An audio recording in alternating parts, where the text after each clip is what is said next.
Hey guys, welcome back to my channel. So today's video is going to be a review on the Dream Urban Cover Foundation from Maybelline. I'm not actually wearing it now, I'm actually just doing the intro the night before, and tomorrow we'll actually be doing the foundation review. It's just difficult for me to do like the intro in the mornings when I'm getting ready, just because everybody's asleep in the house. So at the moment in the UK, this is exclusive to Boots. It's normally £10.99, however they've got 20% off at the moment on selected products, so it brings it down to £8.79, and it does come in 20 shades. So this foundation does claim to be full coverage. It says it's lightweight protective makeup, so it's supposed to protect you from like the environmental kind of stresses on your skin, like any kind of pollution, anything like that. It does have SPF in it. So it says SPF 50, so if you're taking photos it might not be a good one for you, and it says anti-pollution on it. I got it in the shade 100 Ivory, which is quite yellow toned. The shade up from this was quite pink and quite a bit darker, I would say, so I didn't fancy that one, so yeah, I went for this one. So it does give a natural effect to the skin, so yeah, it's supposed to be like better for normal or dry skin tones, so I'm not sure whether this will be good for my skin type or not, but we'll give it a go. And I've heard people comparing this to the It Cosmetics CC cream. I don't have that one, so I can't compare it to, but I have seen people comparing it to that. So as usual with my foundation reviews, I will do one side with the beauty blender and one side with a brush, so you can see what the different kind of coverage level is like with each.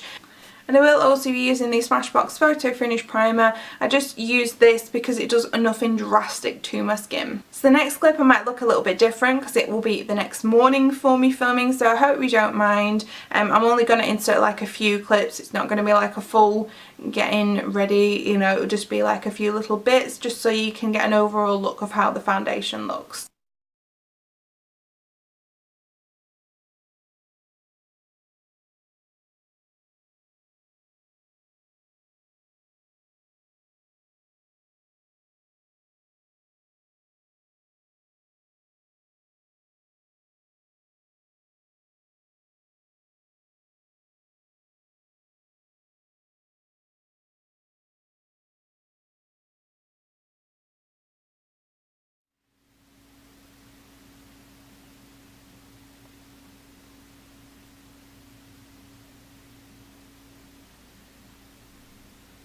Hey guys, welcome back. So we're now at the catch-up point. The time is around 5:15.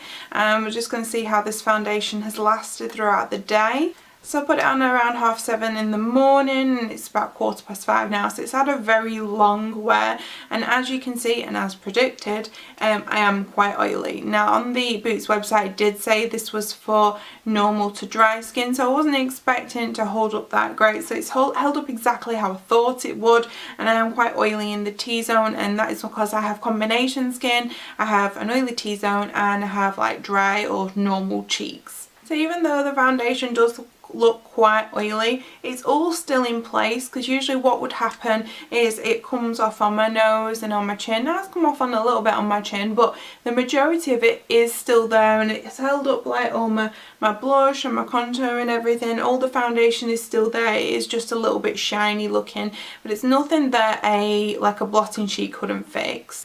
So I did set the foundation with my Revolution Pro. This is the powder foundation. Now if you'll see the video I did on that foundation did actually make me oily, so in hindsight it probably wasn't the greatest foundation to set this foundation with, just because, you know, it's not that mattifying on my skin anyway, so it probably wouldn't have helped me out.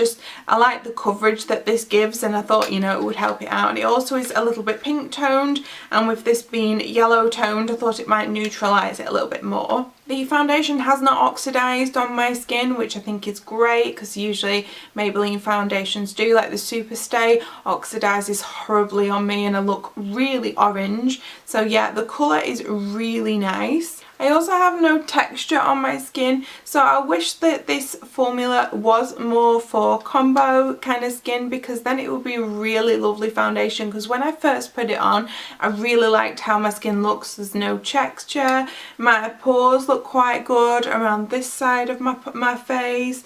Yeah, it's just a shame that it is made for more normal to dry skin. I'm definitely going to have a go with a mattifying primer and some more mattifying products to see if I can get this to work a little bit better for my skin, because I did notice around the 2-hour mark my nose started gathering a little bit of oil here, and then probably about 4.5-hour mark I did see it, you know, really increase around this point. So if you've got like kind of combo skin like me, you probably can make this work a little bit, but only maybe if you're going out for a few hours. I wouldn't, you know, go on a night out with it, or, you know, wear it for a long day at work. This foundation also has SPF in it as well, so if you're taking pictures it wouldn't be that great for a night out, because yeah, it'll have the flashback and the white cast on the camera. The overall thoughts on this foundation is it is a nice foundation, it's just not made for my skin, which is an absolute shame, but I am going to give it another go and try and get it to work with